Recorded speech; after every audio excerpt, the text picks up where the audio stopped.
Okay, good morning everybody. I'm Isabelle Méjean from Sciences Po, and I've been asked to introduce Hélène for her presidential address, which I'm obviously very honored to do. So, as you know, Hélène is the president of the European Economic Association, but beyond this, she's also the professor at the London Business School and also the vice president of the CPR. She's working in international macro and finance with a specific focus on financial stability, international capital flows, and the international monetary system. So I don't need, I'm sure a lot of you know very well Hélène's research, and I don't want to spend all my time listing all the prizes and publications that she's made, but let me maybe just point to one example.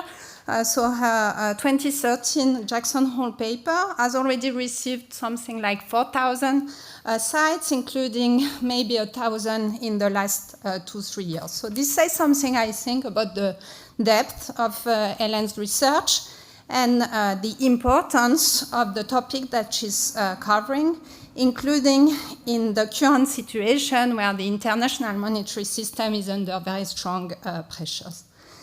And what is kind of very striking with Hélène is that she's not only producing very useful and important theories on the functioning of the international monetary system, but she's also putting her hands in the dirty work of policy work by advising many different institutions, from the Conseil de la Stabilité Financière in France to the ECB, the IMF, the Bellagio Group, etc. So I've always been very impressed by Hélène's research, obviously, but also by her ability to bring insights from the academic world to the policy debates, bringing important research and or academic results, but also bringing in concrete and original policy advices that are the ones that are likely to have some impact.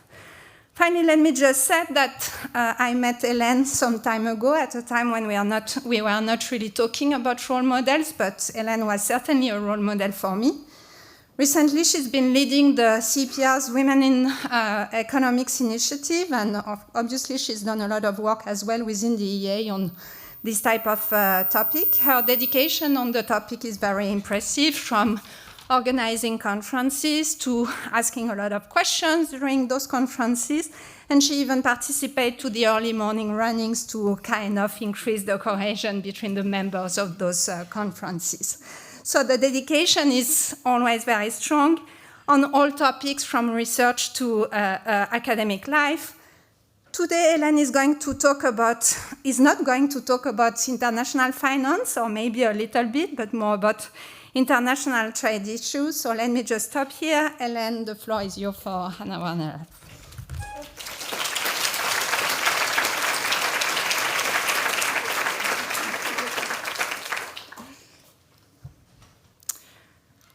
Thank you so much, Isabelle. That was really too kind. And I guess I'm going to have to go running tomorrow morning, which I hadn't really. But there's a runner-in-chief over there. So today, indeed, I'm going to venture in uncharted territory for me a little bit. So I'm going to take some risk. However, I'm going to argue that some of what I'm going to be covering is actually reasonably closely related to some past work I've been doing in international finance, but bringing it to some kind of new domain, which are growing very fast in international economics, geoeconomics, and also discussing more specifically strategic minerals for the green transition. So this is going to be based on joint work, which I'm doing currently with Josh Kirk, who is in the computer science department at Imperial College, and Evgenia Passari, who is at Université Paris-Dauphine.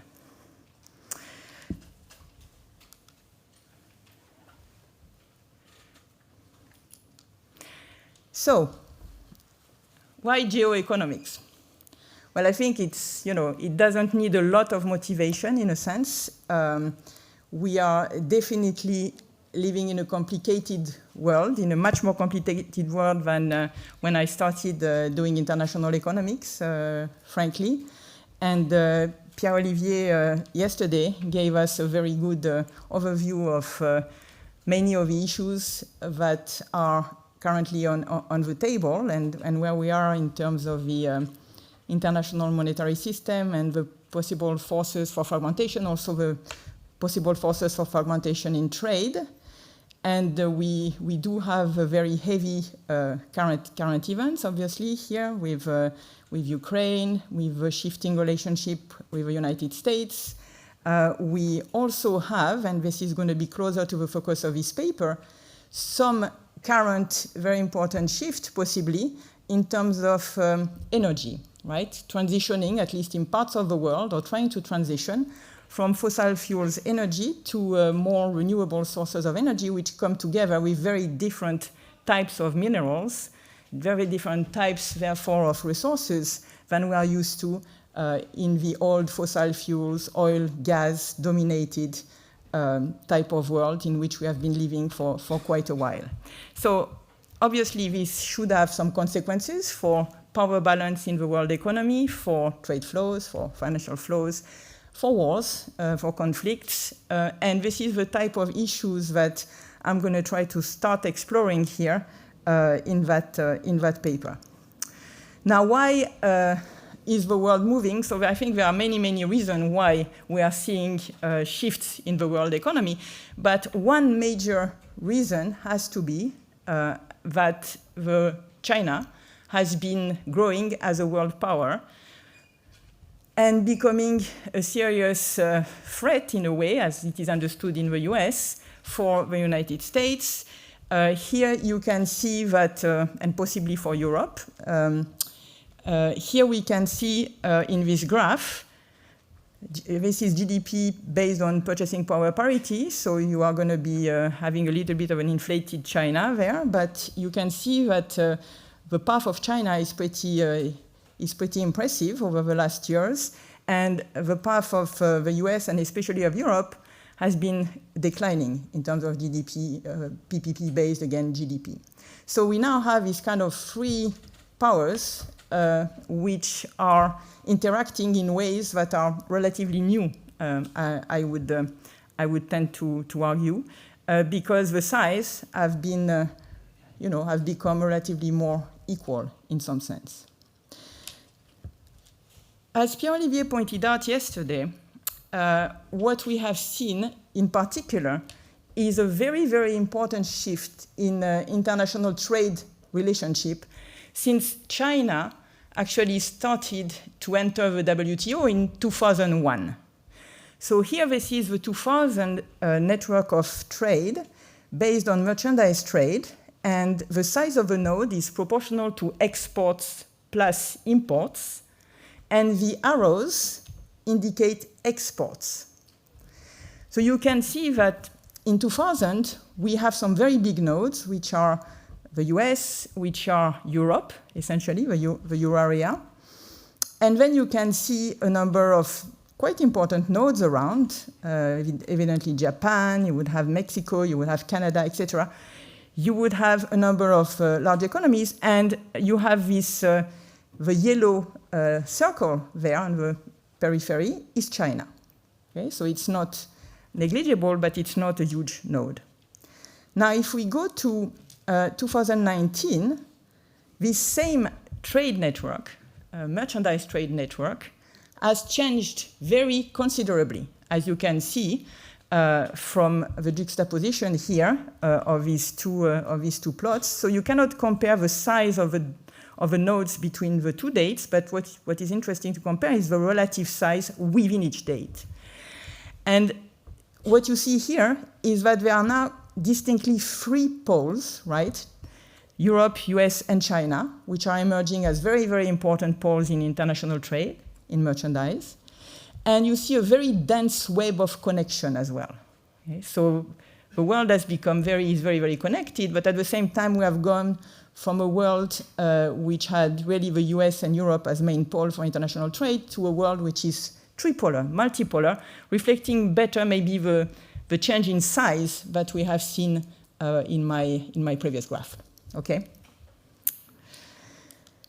Now, In international finance, so things are quite different. The United States, as Pierre-Olivier showed yesterday very, very nicely and in much more detail than I'm doing here, the United States has been a very important node in the international financial network. And the thing is, it has remained, between 2000 on the left and 2019, again on the right, it has remained very central in the international finance network. So here, what is the measure of this international finance network? Again, the size of a node are the sum of external assets and external liabilities. So that's going to be coming from the CPIS data of the IMF, and that's for portfolio position. So this is portfolio assets, equity and bonds, and the size of a node is proportional to these external assets and external liabilities in those types of financial assets, okay? And the arrows are going to be the external assets of countries. So if the US has equity in Japan, that would be an arrow between the US and Japan. That's what it measures. So clearly we see again that on the left in 2000, so we have the US and Europe are fairly important, but the US is really the central node. If we go to 2019, the US is still the very central node. And here, unlike before, China is not really on the graph, right? I mean, it's there, but it hasn't moved anywhere near a big third position. It's still very, very marginal. So for portfolio finance, China is still not integrated in international networks. It's not. If we were to do foreign direct investment, and in particular foreign direct investment towards Africa, that would be somewhat different, even though, again, in absolute values, the absolute values may not be super big, but in terms of GDP of the receiving countries, they could be big, right? So that's, that would be a slightly different flavor. However, we clearly see that there is quite a bit of heterogeneity, therefore, in terms of these networks, depending if you look at trade, merchandise trades, portfolio finance, or some type of FDI. Countries have very different relative positions in these networks, which has to be an important consideration when we think about geoeconomics. And indeed, recently we have seen, because of all these events in the world economy, we have seen a very important revival of research ideas about geoeconomics. So what is geoeconomics? How do we define geoeconomics? Well, so here I'm going to take the simplest definition is given in particular by a survey paper in the Annual Review of Economics 2025 by Catherine Moore and Christophe Trebesch, which is a field of study that links economics and geopolitics being defined as power rivalry. Okay, so that would be a simple definition of geoeconomics, which is quite broad. Now, there's also the Chatham House definition, as the author points out, which is the interplay of international economics, geopolitics, and strategy. Or there is maybe a little bit of a narrower definition given by several very interesting papers by Clayton, Majori, and Schrager on these issues. Governments use their country's economic strength from existing financial and trade relationships to achieve geopolitical and economic goals. So, as you can see, more or less, there are very commonalities here, but the definition can cover more or less ground.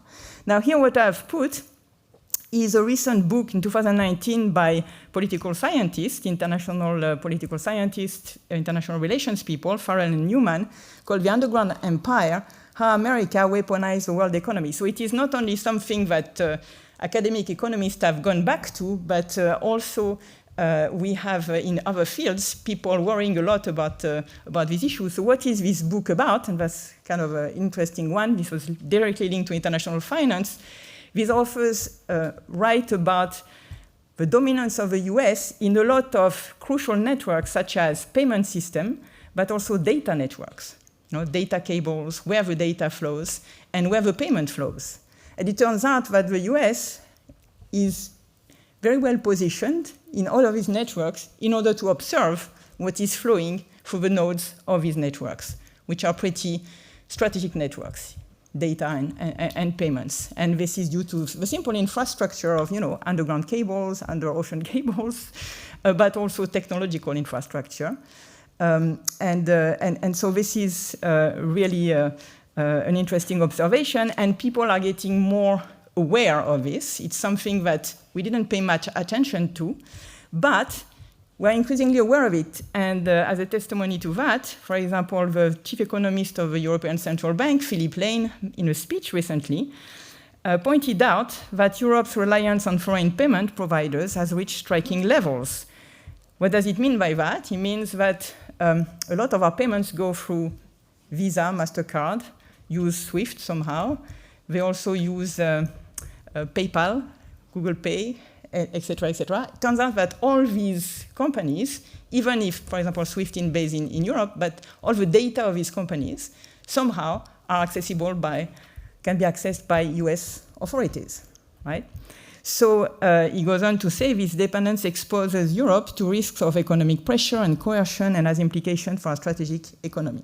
It's pretty strong words on these matters. So we see there is more and more awareness and concern and also studies about these issues, both from the academic side and the policy side. Now, geoeconomics is obviously extremely interdisciplinary.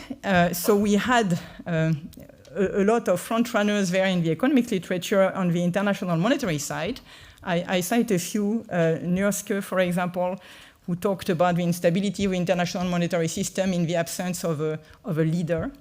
And Kindleberger, who talked about hegemonic stability and argued that actually for this type of international finance network to be stable, you needed a leader who would provide a global public good, such as being a country able to refinance in bad time and to provide counter-cyclical capital flows, an importer of last resort, which the US has been playing this role very much since Bretton Woods, essentially. And Kindleberger was very worried about the transition precisely between periods in which there would be a leader. So before the United States, there was the United Kingdom, and sterling was a leader and the main currency in the international monetary system.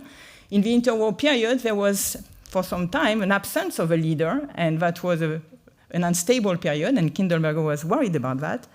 And then now the question is, are we again in a period in which we might have another Kindleberger gap in the sense of not a leader, US going down, and not really anyone to provide the global public goods, or the US unwilling to provide global public goods. So all these things have been looked by a bunch of economists, in particular on the international monetary side, but also the international trade side, where some work by trade economists Ron Finlay and Kevin O'Rourke, linking geopolitics and international trade in history, which is a very interesting contribution. And on the international political economy side, so besides the international relations, shelling and the balance of terror, right? So using game theoretic framework actually there to think about stability in a world of nuclear power.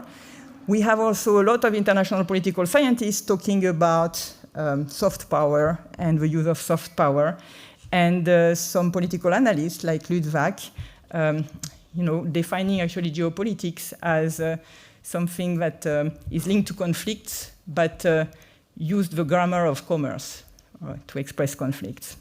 So this revival, there are these interesting surveys which I recommend to you, and a bunch of new papers to which I now turn, which are very, very interesting, both on the monetary side. So I talked quite a bit about that. So now I'm going to talk a tiny bit about the trade side, where there you have a lot of interesting contribution linking trade and war, or trade and coercion of countries.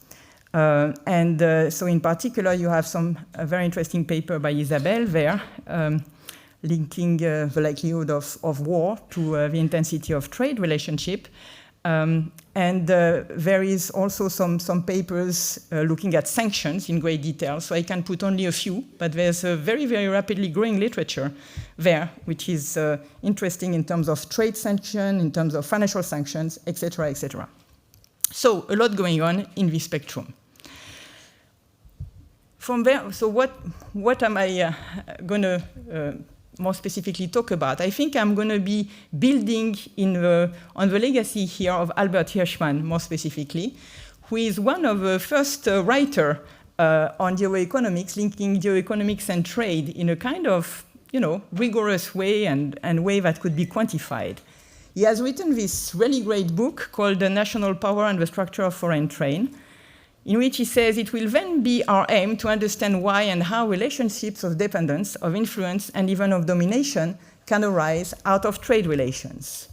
And he pointed out that trade policy can be deployed deliberately to create dependencies that later become geopolitical tools. So that's really going to be about what I'm going to be exploring in the context of these minerals for the grain transition, and I'm going to be exploring more precisely how China maybe has been doing just that as a possibility to entertain.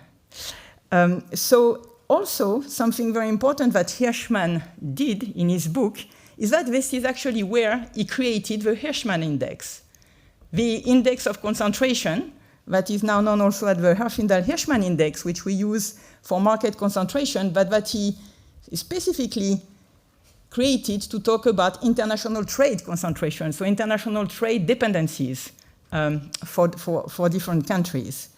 And I'm going to argue that a natural extension of this Hirschman index is to measure the shape of networks, not only the concentration, but also the shape of networks, to try to understand better dependencies through networks. And I will show you precisely some statistics like that about strategic minerals for the green transition. All right, so in fact, I'm also going to argue something more, which is that not only is it important to understand network, to understand these geopolitics and these possible coercion relationships, and to understand these interactions better, but it's also very important to understand network and possibly how one shapes network to understand international transmission of shocks in general across countries. Because shocks such as policy shocks, but also such as maybe supply shocks, etc., transmit differently depending on the shape of networks which unite the different countries. And this is in that sense that the work, this work I'm presenting now, actually relates to some other work that I've been doing in the past, which is about a specific type of policy shocks and a specific type of policy transmission in networks, which are monetary policy shocks. So I've been working a lot with various co-authors, and many other people have contributed also to that literature, to try to understand how monetary policy spillovers propagate through to different countries and by which channels they propagate. And what this literature, I think, tends to find is that different countries, so if we are going to start by the node of the international financial system, which is the United States and the Federal Reserve, different countries' monetary policy have very different propagation mechanism depending on the network that links that country to the rest of the world. So in the case of the node of the international financial system, you probably won't be surprised that when the Fed moves its monetary policy, it propagates a lot through financial channels to the rest of the world. And by financial channels, I mean here world asset prices, I mean risk aversion in international financial market, capital flows, leverage in credit market, etc. So that's one very strong propagation mechanism via the financial network, because the United States happen to be, as I've shown you, at the heart of that network in finance. Now, however, if we focus now on China and the monetary policy of the People's Bank of China, for which I've been doing current work with Celia Miranda Agripino and Svetlana Nenova, there what we find is that the People's Bank of China monetary policy has a very strong effect on trade, commodity prices, production, and some capital flows as well. So very different propagation channels, because China, if you look at these networks, it was nowhere in the finance network, but it was very central in the trade network. Okay? So that's very important for the propagation, hence, of different policies. Here, monetary policy, which is well identified. This is why we tend to focus on that as well. It's a very important policy, but it's also we can identify very well the monetary policy shock. So we can say things about the causal effect of the People's Bank of China on all these dimensions, trade, commodity prices, production, etc. And it turns out that the European Central Bank, on which Silvia Miranda-Repino and Tsvetinenova have done some work, and also Cazorzi and a lot of people at the ECB, it turns out that the transmission mechanism is a little bit in between, not as strong as the Federal Reserve for the finance side, and not as strong as the PBOC on the trade and commodity price side, but matters for somehow both. Okay, so it's a kind of in-between case for the ECB. All right, so now that I've given you a little bit the kind of background of all that, I'm going to be focusing on this network of critical minerals for the green transition, and I'm going to start by giving an empirical characterization, and then I will give also some estimate of the effect of commodity-specific supply surprises on world prices. So the first thing I'm going to be doing is showing you this network and this network statistic for bilateral trade data between 1995 and 2023 for electrification materials. So green economy transformation, things which are going to be important for batteries, solar panels, wind turbines, etc. In the spirit of Hirschman, we will look at some measures to capture asymmetry and asymmetric trading power, and then we will use LLMs-based measure of supply and demand for specific commodities and use the surprises in these measures with local projections to estimate effect on prices. All right, so what do we find? Well, so we were a little bit surprised by how much the shape of these networks actually have changed in a relatively short amount of time. What we find is that a lot of these networks now have become very hub and spoke. They were more multilaterally distributed before, and they have become, because they have become a lot more hub and spoke, that makes them quite different from the fossil fuels networks. Okay, so it seems like the change in technology for energy here is also coming with a change in type of interdependence. China has become a central actor in these networks after 2005 in particular. We will say a tiny bit about Chinese financial diplomacy here, so there's a lot more work to be done on this.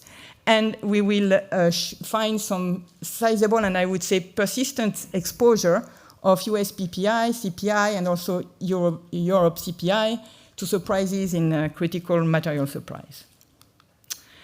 Okay, so what are the minerals that we are focusing on? We are focusing on 13 minerals plus copper. So these 13 minerals and metals are the ones that are deemed essential for the energy transition from the IMF WIO here. So they are very kind of, we know them, most of them, except maybe molybdenum and vanadium. I was not too proficient with those, but anyway, so they are relatively well known otherwise. It's actually a little bit complicated to analyze, to do these trade networks analysis, because believe it or not, but these things come in very, very different shades. So you have very, very different types of silicon, of zinc, and this can come in raw or processed. And so you have to, if you are interested in doing what we do, which is trying to understand what's happening with the electrification process, you have to classify them and find in the classifications the ones which are actually the most related to electrification. Not all silicon carbide is going to be used for electric vehicles or batteries. Some is going to be used for cutting tools and stuff like that. So you have to classify according to what's the most important use by at this very fine level of disaggregation. Okay, so once you do that, so the first thing that is interesting is that a lot of these materials here, so they are traded in absolute value to different extent. I mean, you have large volumes, some have lower volumes. And one thing is that copper is very big in international trade. If you look at the amount of the trade value for copper here, it's about the same as the sum of all the others. Okay, so copper is kind of a very highly traded thing, but you see that there are different scales here, huh? So you have to watch for that. But so there is some heterogeneity in the importance of these things in terms of trade volumes. So we have flows in all of them. So we are going to look at some very classic measures of network centrality. So the first measure that we are looking at is the weighted degree centrality, which is just essentially measuring direct trade links between countries in each of these commodity. And then we will also look at the so-called CAT centrality measures, which incorporates also indirect links between countries in all these commodities. Okay, so there's not only the direct export and imports, but also are you connected for a certain commodity via trade, depending on whether you trade with a country, we trade with another country, etc. And the CAT centrality is a way of capturing this. Now, if we look at what happened over time for US and China in terms of CAT centrality for these electrification materials, which are, so this is an aggregation of these electrification materials here. Well, dramatic things have happened, in fact. If you look at the lines, which are not the dashed line, the plain lines, you see that the US, the blue line, in terms of electrification materials, has gone down in terms of CAT centrality, whilst China has gone up quite a lot. For the fossil fuels, which are the dashed line, you see that the US has gone down, and China has gone up also, but it's a little bit less dramatic than on the electrification side. Okay? So there is definitely an increase in the China centrality for the electrification material. So now, you can look at it individually for each of these electrical materials. So I'm not going to dwell too much on that, but here this is a lithium trade network, the change between 1995 and 2022. And it's not all the nodes, it's some of the most important nodes. So if you look at the 1995 one, which is on the left, well, China is the tiny dot in the middle, right? So, okay, it's there, it's connected, but clearly there are some other dots which are bigger, and in particular you would have a Chilean dot, which is the exporter, which is the big dark dot here, and it was connected with the US, it was connected with Japan, etc. Now, if you go from 1995 to 2022, well, the exporters are still very there, like Chile is still a very important exporter, etc. But you see what happened to the Chinese node. It's now it's grown a lot. In fact, it has found a way to be in the middle of a network and to become big, right? And this is actually very symptomatic of what happened in all of these kind of critical material network. So China has become a lot more central in that network. Now, if I do the same with aluminium, I'm going to find the same thing. You are going to have a big exporter of bauxite, which is Guinea, which is exporting, it's a dark node, and then it was exporting to a bunch of countries, and China was small. Again, it was in the middle, and it was small. And then you go to 2022, and you see that the Chinese node has grown tremendously, and it's now kind of getting this bauxite and then kind of redispatching some of this bauxite, the aluminium. The copper trade, well, it's the same business, which is happening. You see that China is also in the middle, and is redispatching a lot of these copper trade flows. So clearly, we are seeing some kind of change in the shape of networks, with China kind of positioning itself in the middle of those. And there's a way of quantifying that a little bit better from the point of view of network statistics. This is by measuring trade clustering. So here this is a measure of trade clustering. It's going to tell you how hub-centric a system is compared to how distributed it is. So if you have a high number in this measure here, it's going to tell you that the system is very distributed. There are a lot of links. There are people, triangles of trade. People are trading with their neighbors. Okay, there's a lot of connections. There's a dense connections among different players. While if you have a low value, it's going to tell you that you are very hub and spoke. You have people going to the center are dispatching, et cetera, et cetera. So these are really hub and spokey networks if you have low values for this trade clustering measure. So let's have a look at what happened. Well, so here on the top you have the electrification materials, and at the bottom you have the fossil fuels. And what you see is that the electrification materials, so the top graph here, you see a decline in these clustering statistics, which means that the network for electrification materials have become more hub and spoke. Okay, definitely. So we are seeing a change in the shape, while for the fossil fuel, it's not clear that there is a change in shape. So there is a distributed, the network is still relatively distributed. And we can see that also if we look at a slightly more geographic view of this network. So here, red is actually the net importers and blue are the net exporters. And this is the electrification materials. You can see that the very big red dot, so the net importer here, is China. And China is clearly in the middle. It's importing stuff, re-exporting stuff. And it's spanning all the continents. And you can see that it's become a very, very, so you cannot avoid China, essentially, in this business of electrification material. It is really importing and consuming and redispatching quite a lot. And it's dominating in that map quite heavily. While if you look at the fossil fuels, the distributed structure is a lot more prevalent. So you have these, again, the red dots are the net importers, the blue dots are the net exporters. You can see that there are several big dots here in that network, so it's a lot more distributed compared to the electrification network. So if you compare the shape, you do see that there is some asymmetry here, with the Chinese position being a lot more central. So China has a dominant position. It's both as a processor and a consumer of critical materials. It really spans all continents in terms of this trade link.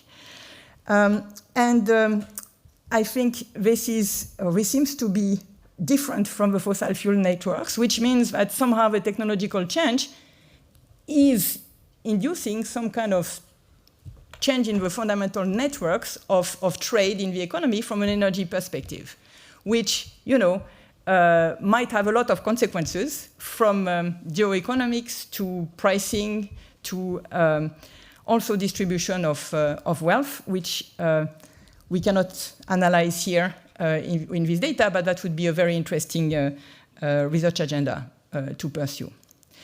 Where is China purchasing these strategic minerals from? So the thing is, this is also very concentrated in a Hirschman style of view of the world here, in the sense that some of these critical minerals are produced by very few countries. So if we look at bauxite, for example, we saw that Guinea was a very, very important node. If we have Chile with very, very important also lithium. We have Congo with cobalt, for example, a very, very important concentration. And here, this is just what happened with nickel. So this is the weighted degree centrality. Here, we see two lines going up very sharply. This is Indonesia, and this is China. And what that means is that Indonesia is a very, very central exporter of nickel, and guess what? It almost all goes to China.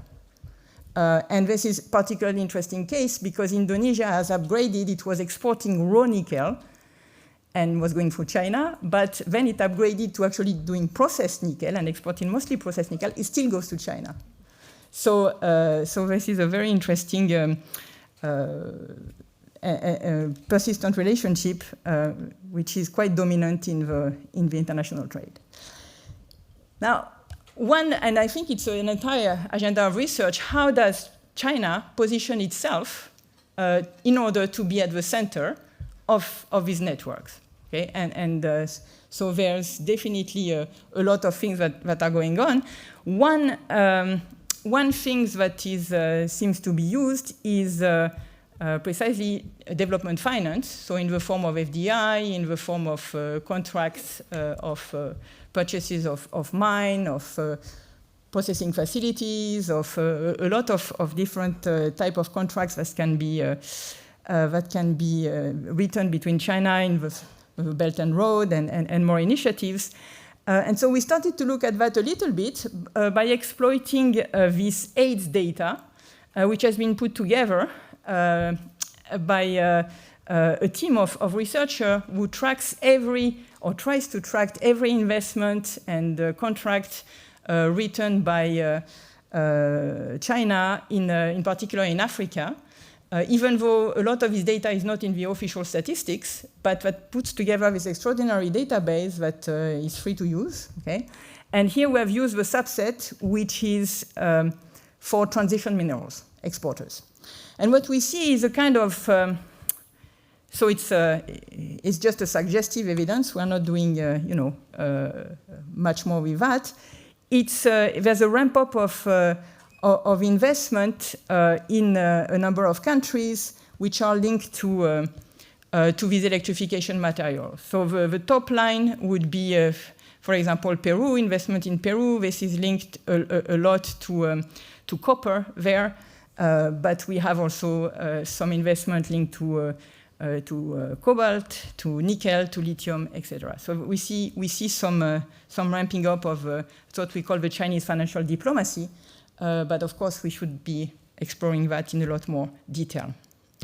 Now, why does the shape of a network matter? Okay, maybe you tell me, okay, so there's this hub and spoke. We see that it has changed over time. Okay, it's different from fossil fuels, from electrification materials, but okay, so what, in a sense?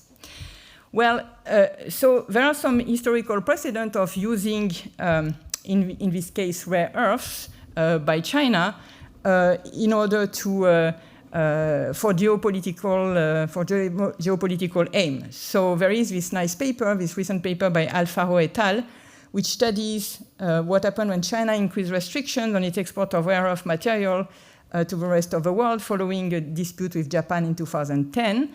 So at the time, China was pretty much a monopolist in this rare earth material. And what we saw in the aftermath is a spike in rare earth unit prices and also a lot of persistence in that spike. We also saw, and that's a very interesting point about that paper, a lot of technological innovation then to go around this, in particular by Japan, to avoid the dependency on China. So it seems like, it's not crazy to think that the endogenously shaping the network might be a way to get more leverage, indeed, in case of conflicts, in case of geopolitical dispute, etc. And this is the case. It might be interesting to assess what is the potential of China currently, and we could apply that. We could apply that in different networks for different countries. On world prices. So what if China disrupted the supply of some of these critical minerals? How would world prices be affected? So is that, can we say anything about that? Okay, so this is a little bit the thought experiment here that we are going to do. And in order to do that, we are going to first construct, using LLMs, some measures of supply and demand for each of these individual commodities, and then aggregate them in an electrification style commodity and look at the effect of shocks to the supply on world prices. So in order to do that, we have embarked in a very huge data work. We are building on the work of Moabi, Passari, Huseplana, and Luba Raja here. to construct net supply and demand indices for all these electrification commodities that I've just talked about. And in particular, so we are using their methodology, but we are introducing some refinement, which enables us to deal with sparse data for some of these commodities, which are not necessarily talked about every single day by even in the specialized press, right? So we use a comprehensive database from Dow Jones, which has all the Goldman Sachs Commodity Index commodities, and in particular the ones we're interested in. And we have over 8 million articles. So that's a lot of empirical work going on here. Okay, so what is the process here? So the first thing with these 8 million articles is that we ask one AI model to read and label about 5,500 articles per commodity, and asking the model whether they contain positive or negative supply signals or positive or negative demand signals. This is where we built very heavily on the work of Evgenia in particular with her co-authors. And the labels will correspond to supply increasing, supply decreasing, demand increasing, or demand increasing. Then we do a little bit of human validation here. So we review a subset of the AI's label, we ensure quality. And then we are going to train further the model. This is where the fine-tuning takes place, using a more efficient model trained on this label example to make sure that the student here learns from the human and from the teacher's labels with the human control to make sure that we are capturing exactly what we want to capture. So this is to deal with the sparsity of the data, and this is using the methodology that Josh Kirk has developed. Once we have that, then we do for the full labeling of the 8 million article in our corpus. Okay, so the type of output we get are these net supply and net demand series for each of our individual commodities. So here we have copper. And these two lines, so I'm not sure how well you can see, probably not great. You can see there's a net supply line, which is darker, and a net demand line, which is a little bit lighter. Now, both are normalized in a way that if they go up, it means it's correlated with an upward price increase. So the net demand, that's very natural. The net supply, that means that we multiply by -1. And you can see that we have these net supply and net demand for each of these single commodity. And then the beauty of this methodology in general is that you can actually look at the spikes and you can go back to the articles and you can ask, okay, I see this huge spike in net supply or in net demand. What was it? And you can actually know, because you just need to go back and read the articles that are associated with that spike. So it's not a black box technology, it's something that you can actually use to identify the spikes, okay? And so we can do that here. So I've given just a few examples that, it's probably too small so you cannot see, but the type of articles, the type of news that are behind those spikes are the following. So one spike in terms of decrease in net supply is linked to political crisis in Zambia. Another spike, which is actually goes the opposite way, is China produces more, okay? And there are lots of news about China's deciding to produce more. Another one is, and that would be going the other way, is Chile, Peru strikes and Indonesia dispute over rights. Another one would be protest in top mines in Peru, okay? So you can see that the news are obviously heterogeneous, and here I'm picking all of them, right? So some are, you could say, possibly what we would call usually exogenous, like, I don't know, strikes maybe can be somewhat exogenous, or sometimes you have power outage, sometimes you have political crisis. And others are more like, Chinese decision, like China produces more, for example. So right now, I'm not going to be distinguishing between these different types of news. Okay, I'm not calling them shocks, because some of them are not structural shocks. They're just news. And I'm going to use this series to to do a local projections to look at the effect of these surprise on net supply on prices. Okay, that's what I'm going to do. So first we are aggregating these series across our electrification commodities. They're all useful for electricity production, whether it is battery, photovoltaic, etc., renewable energy. And I'm going to estimate the surprise in a very simple way. Here is just residual of an AR1 regression. And then I'm going to run local projections controlling for demand. So I'm going to look at the coefficient of interest is the net supply. So that's the BTH coefficient here. The outcome variable of interest are going to be various prices, producer price indices, consumer price indices, possibly industrial production. We could look at, many different things.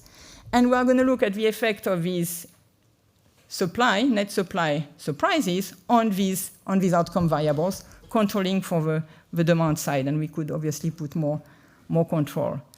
So what we find with these local projections is that the US producer price index reacts. So this is for surprises which are of a big size. They are in the 75th percentile size. So this is a big surprise in the net supply of these commodities.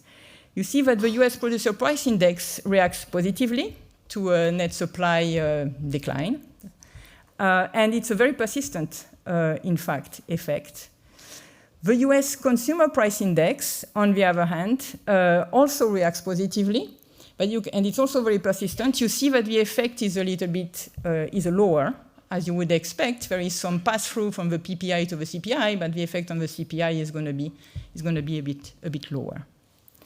And if we look at the effect on this is US industrial production, we see a not very tightly estimated, but negative effect on US industrial production, which is also quite persistent.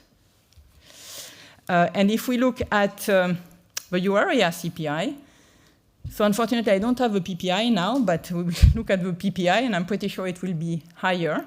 So here we have also an effect on the euro area CPI, which is also very persistent. And it's actually in the point estimate, it's a bit higher than in the case of a US CPI.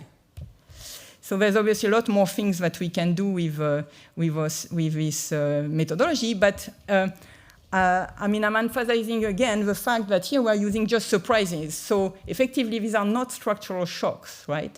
And so a natural next step would be to identify or either to instrument some of these surprises or to use identified structural shocks in general to look at the effect of these net supply on prices and output. So in a way, here there's nothing that tells me that by looking at an aggregation of surprises coming from mining strikes and Chinese decision on more or less producing more or less, right?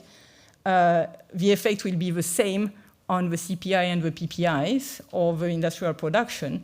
It could be that in the short run, the effects are probably reasonably similar, but the medium to long run effect may possibly be quite different. We just don't know.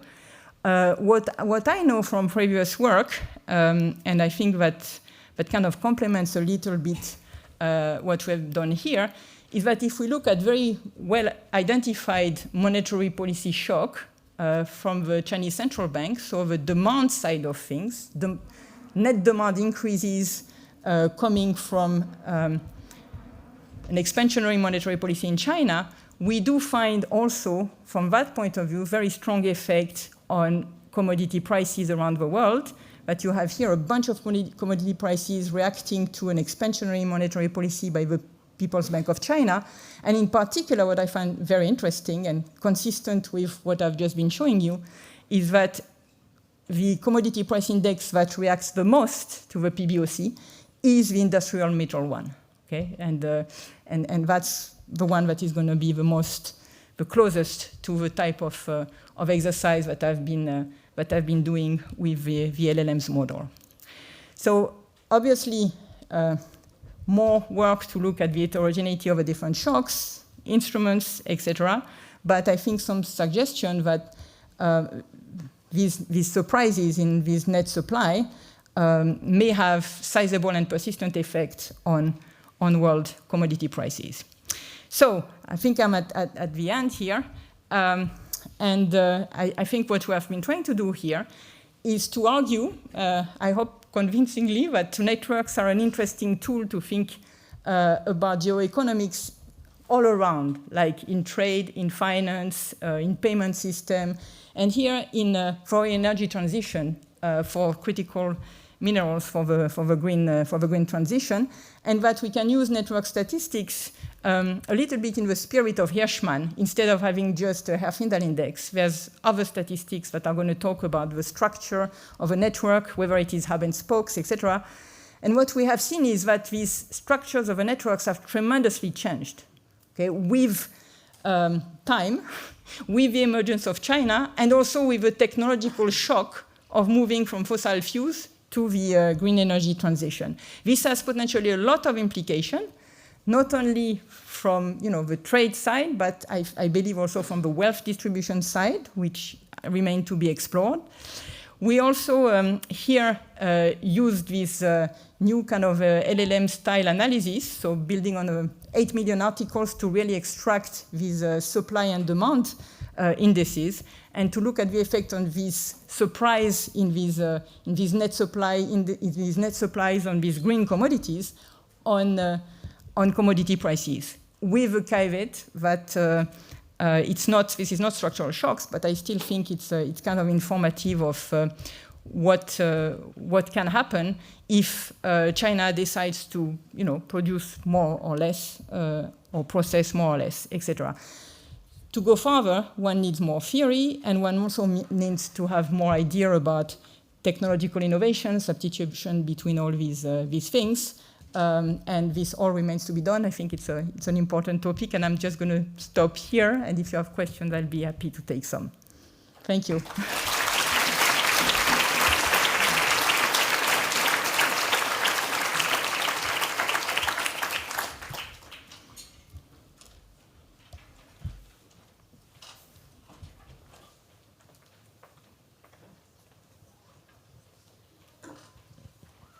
Thank you. This is fascinating. I just have a small comment on the picture of the network. Part of that demand, when you see the shrinking of the nodes, could be taken up by recycled materials instead of the mined new materials or minerals. So I was wondering, and I mean, now there is some trade even in recycled minerals. So I was wondering if it could be interesting to add that, if you have data on it.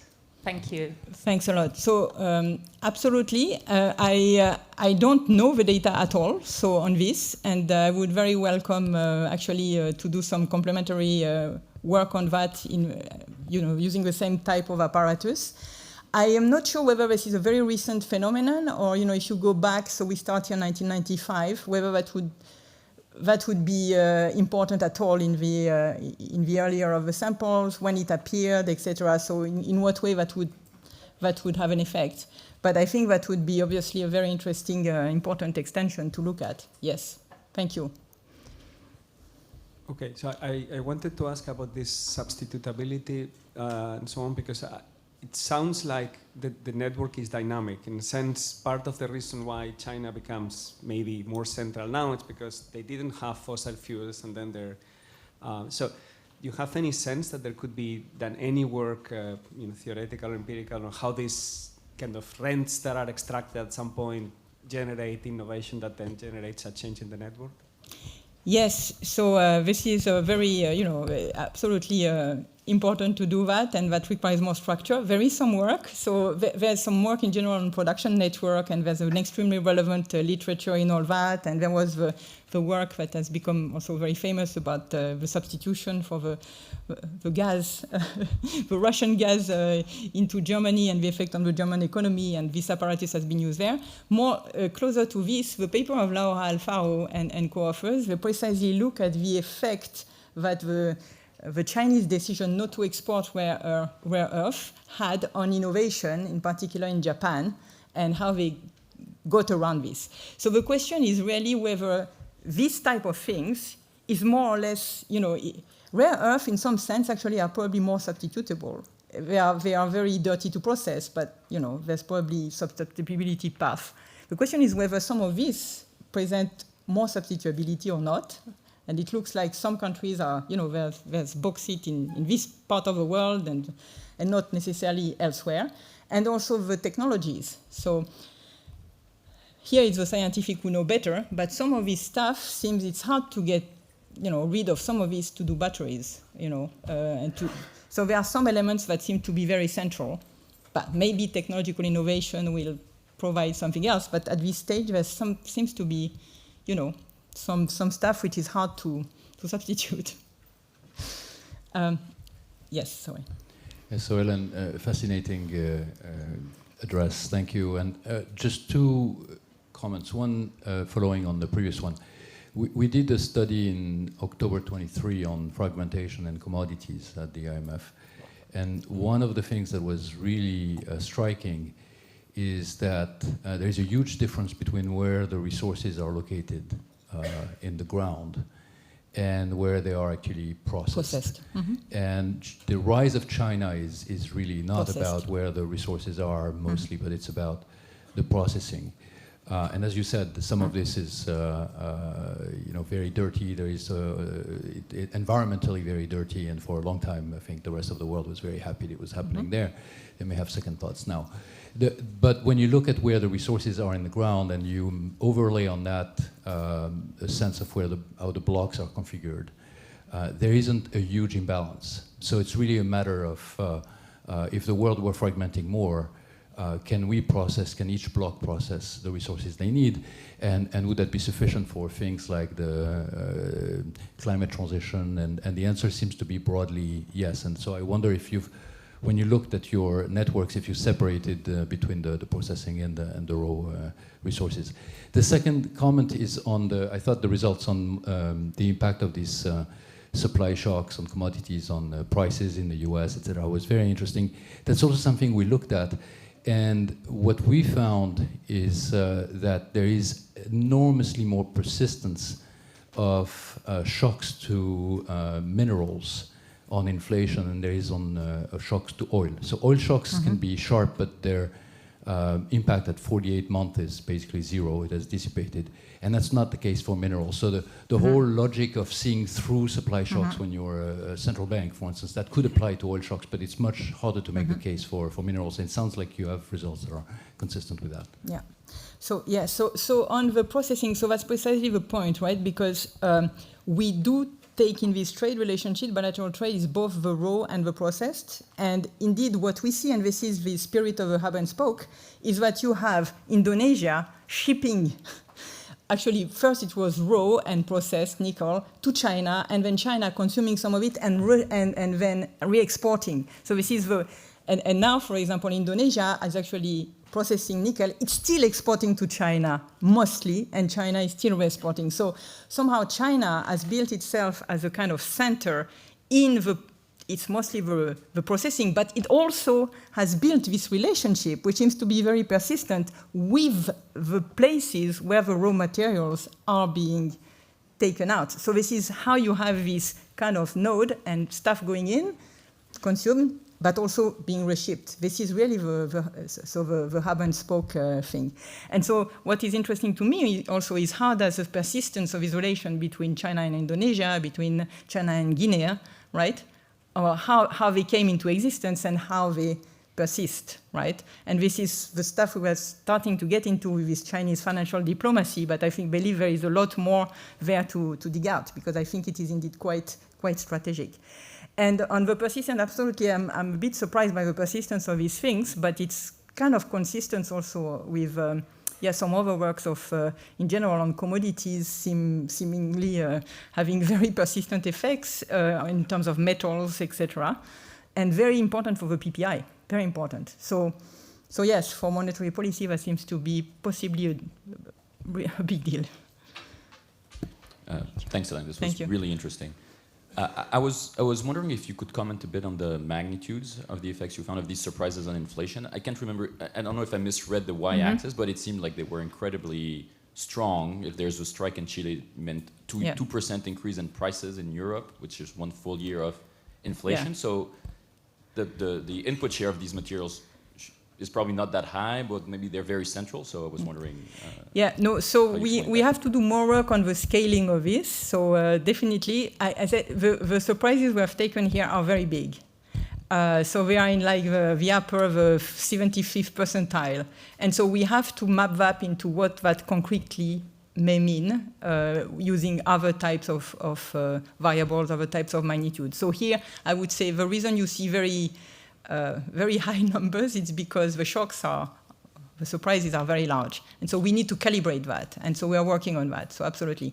But the persistence is, I think, probably the most noticeable element. But we need to make progress on exactly what that means, absolutely. We can see also that the PPI is higher than the CPI. Okay. Sorry, very interesting. Just wondering about what you think is very specific about these critical materials, because when you look at trade data, this type of very central nodes is something that we see a lot. So let's say in the pharmaceutical industry, there is a lot of this type of very central products, but here the difference is that different countries are going to specialize in different types of molecules, which means that in terms of economic coercion, countries have some bargaining chips, and we've seen this in the recent episode of the trade war. Pharmaceutical product is clearly an area where you don't want to play too much with tariffs. So what do you think, we should think of doing? So the question is whether we should kind of process a bit more of those in other countries that are going to be willing to produce those very dirty products just to diversify away from China and reduce the risk of coercion. So that's the question of the policy reaction to that. So I think for that, I think we do need experts on those technology, and indeed to assess better than I can the degree of substitutability and the ones which are really less likely to be able to be substituted away, right? And then we do have to worry, and this is something you worked a lot on the resiliency of this, the supply chain. If we have a mandate of net zero in Europe, right? And so to achieve a mandate of net zero, we do need green technologies, and we do need a lot of batteries, and we do need a lot of solar panels, et cetera, et cetera. It turns out that if we rely on key critical inputs, whose price can be, in some sense, manipulated, or even there could be some ex-post restriction for leverage, then it's not going to be easy, right? So I do think we need to look into that. And we need the input from experts here. There's so much I know about that, and I think there are people who are experts, and that would be good to talk with them on this. Absolutely.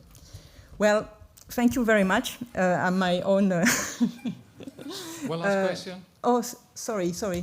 Okay.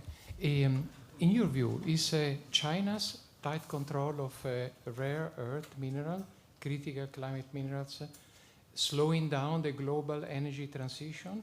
So is it adverse, all things considered, for the transition, meeting the Paris Agreement and so forth?